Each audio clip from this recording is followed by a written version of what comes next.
جب آخرت کا منظر سامنے آئے گا، نہ جانے کس وقت آ جائے، خدا ہی جانے کس وقت آ جائے۔ پہلے تو پھر بھی کچھ تھوڑا بہت زندگی انسان کی کچھ اندازہ ہوتا تھا کہ بھئی یہ صحت مند آدمی ہے،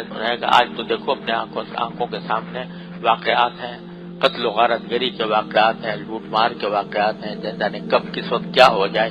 کسی انسان کی جان مال آبرو محفوظ نہیں، اور بیماریاں ایک سے ایک۔ حدیث میں رسول کریم صلی اللہ علیہ وسلم نے جو پیشین گوئی کی تھی کہ آخر زمانے میں ایسی بیماریاں پیدا ہوں گی جن کے ان کے آباء و اجداد نے سنا تھا، ایسی بیماریاں پیدا ہو رہی، بیٹھے بیٹھے آدمی رخصت ہو جاتا۔ تو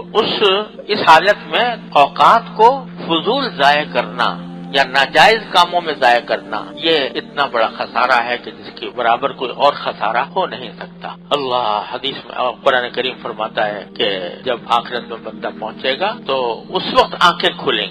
کھلیں گی تو کہے گا کہ لولا اخرتنی الی اجل قریب اصدق واکن من الصالحین، اے اللہ مجھے تھوڑی سی مہلت اور دے تو میں جا کے صدقے کروں گا اور نیک کام کروں گا، لیکن ولن یؤخر اللہ نفسا اذا جاء اجلها، جب وقت آ جاتا ہے تو اللہ پھر کسی کو مزید مہلت نہیں دیتا، مہلت بہت دے رکھی ہے۔ اولم نعمرکم ما یتذکر فیہ من تذکر وجاءکم النذیر، وہاں جو کہا جائے گا تو جواب میں یہ کہا جائے گا کیا تمہیں ہم نے اتنی عمر نہیں دی تھی جس میں اگر کوئی نصیحت حاصل کرنا چاہتا تو نصیحت حاصل کر لیتا، اور تمہارے پاس ڈرانے والے بھی آئے تھے، پیغمبر ہم نے بھیجے تھے، کتابیں ہم نے اتاری تھی، پیغمبروں کے وارثین تمہیں یاد دہانی کرتے رہے تھے، تو پھر بھی تم نے اس سے فائدہ نہ اٹھایا۔ تو اگر یہ آدمی یہ زندگی کے لمحات اس طرح ضائع کر دے تو ان الانسان لفی خسر، بڑے خسارے میں ہے انسان اگر اوقات زندگی کو اس طرح ضائع کر رہا۔ میں نے اپنے والد ماجد قدس اللہ تعالیٰ سرہ سے سنا کہ فرماتے تھے کہ میں اپنے استاد حضرت مولانا سید اصغر حسین صاحب رحمۃ اللہ علیہ جو حضرت میاں صاحب کے نام سے مشہور تھے، ایک مرتبہ ان کی خدمت میں حاضر ہوا تو انہوں نے کہا بھائی آج عربی میں باتیں کریں گے، تو میں حیران ہوا کہ حضرت اچانک یہ بات کیوں فرمائی کہ عربی میں باتیں کریں گے؟ تو میں نے پوچھا کہ حضرت کیوں؟ تو فرمایا کہ بھائی جب ہم لوگ جمع ہوتے ہیں تو فضول باتیں بہت کرتے ہیں، تو عربی میں بات کرنے کی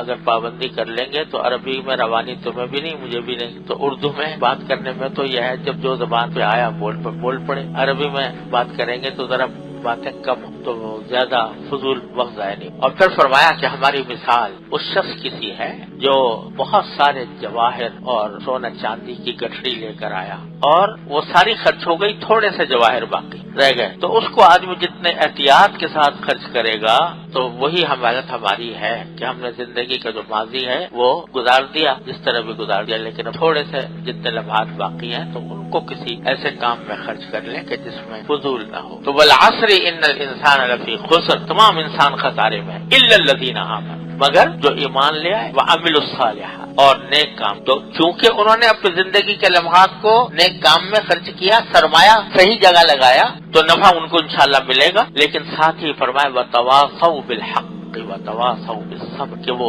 صرف عمل صالح اپنے طور پر کر لینا کافی نہیں، ایک دوسرے کو حق کی نصیحت کی ہو، وتواصوا بالصبر، اور صبر کے، یعنی اس میں ایک طرف تو یہ فرمایا کہ بات اپنی حد محدود نہیں ہے بلکہ انسان کے نیک ہونے کے لیے یہ بھی ضروری ہے کہ وہ اپنے ماحول کو اور اپنے زیر اثر لوگوں کو بھی نیک بنانے کی کوشش کرے، کہ حق کی نصیحت کرے اور صبر کی نصیحت کرے، اس کام کے لیے اپنے ماحول کو بنانے کی فکر کرے، یہ بھی انسان کے فرائض، کیونکہ فرمایا کنتم خیر امت اخرجت للناس، تم بہترین امت ہو جو لوگوں کے فائدے کے لیے پیدا کی، صرف اپنے فائدے کے نہیں لوگوں کے فائدے کے لیے پیدا کی، تأمرون بالمعروف وتنہون عن المنکر، کہ نیکی کی تلقین کرتے ہو، برائی سے روکتے ہو، یہ بھی تمہارے فرائض میں داخل ہے۔ ایک تو بات یہ، دوسری بات یہ ہے کہ اگر یہ ایک دوسرے کو حق کی نصیحت اور حق صبر کی نصیحت جس کا ذکر فرمایا گیا یہ نہ کی جائے تو خود آدمی اپنے عمل صالح پر قائم رہنا مشکل ہے، یعنی جو فرمایا گیا کہ خسارے سے وہ لوگ بچیں گے جو ایمان رکھتے ہوں اور عمل صالح نیک عمل کرتے ہوں، تو نیک عمل اس وقت تک صحیح طور سے پائیدار نہیں ہو سکتا